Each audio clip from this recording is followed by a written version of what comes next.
I'd like to thank the organisers for the invitation to talk today and lead off with the acknowledgements for this program. Oops.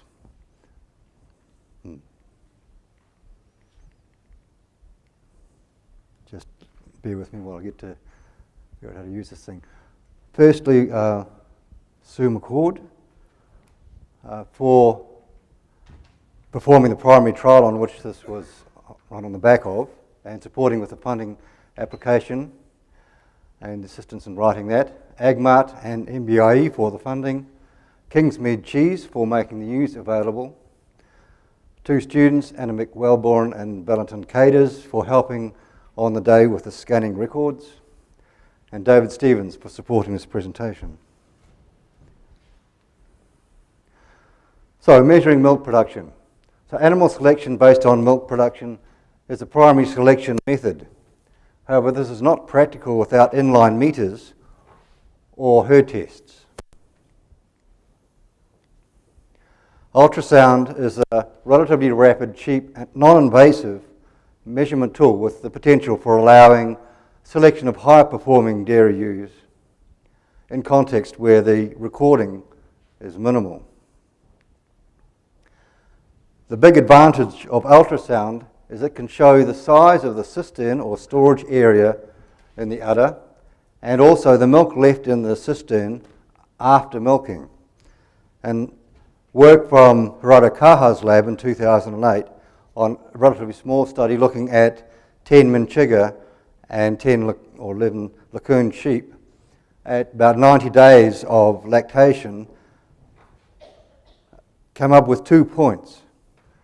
The size of the cistern is more important than the alveolar or the secretory component of the gland for maximising the daily milk secretion in dairy sheep.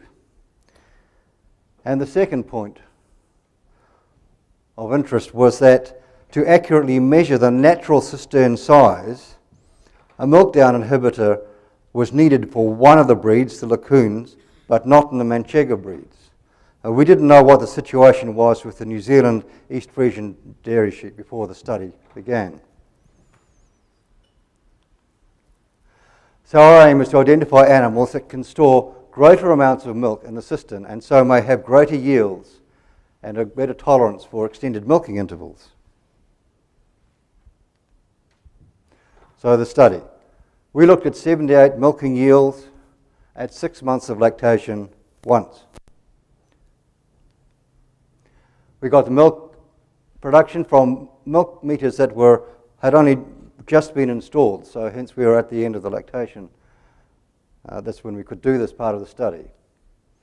So we looked at, took the 4 cistern size images here, the ultrasound probe on the full udder, and this dark area shows the cisternal area, and this image is upside down with respect to the udder.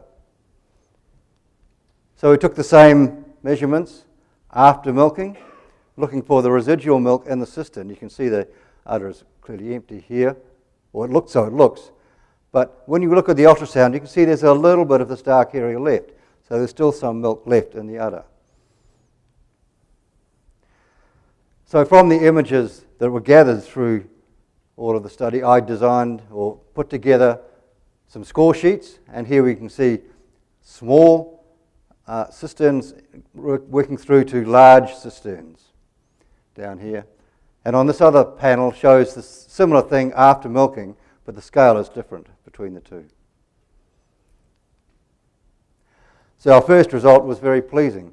There was a positive correlation between the cisternal score and milk yield, so that for every extra unit increase in the cisternal size, there was an increase in milk yield of about 1.7 litres. And you can see the strong significance value and reasonable R value. So, what about after milking? Cisternal size after milking varied greatly between animals, indicating that there was a variation in the milk retention in the gland. 28% of the ewes had high scores, that's 5 or more on an average, on a score range of 1 to 8. Here you can see, you may be able to see this darker area up here, indicating that these ewes did not milk out well, and so they had less room left in the udder for the next round of milk secretion, and that's an important point. 16% had low scores, that's 2 or less, and you can barely see that there's any dark area here, indicating that these ewes did milk out well. And there was no evidence of a relationship between before and after milking cistern size, indicating that there was no relationship and cistern size didn't affect the milkability, which is another good thing.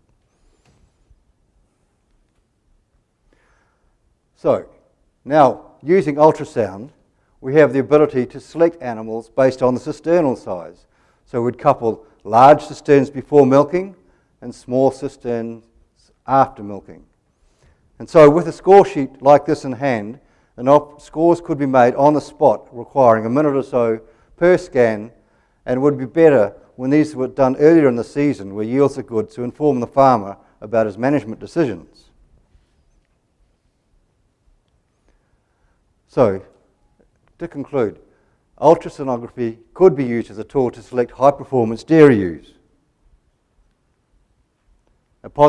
This is because a positive association was shown between cisternal size and milk yield in ewes in late lactation.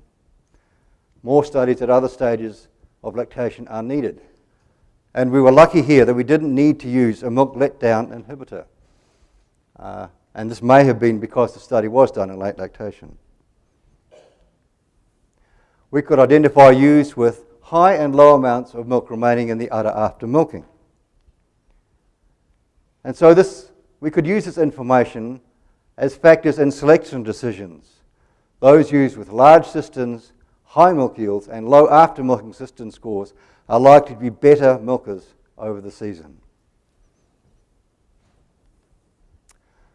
Thank you for your interest, and I'll leave you with the conclusions.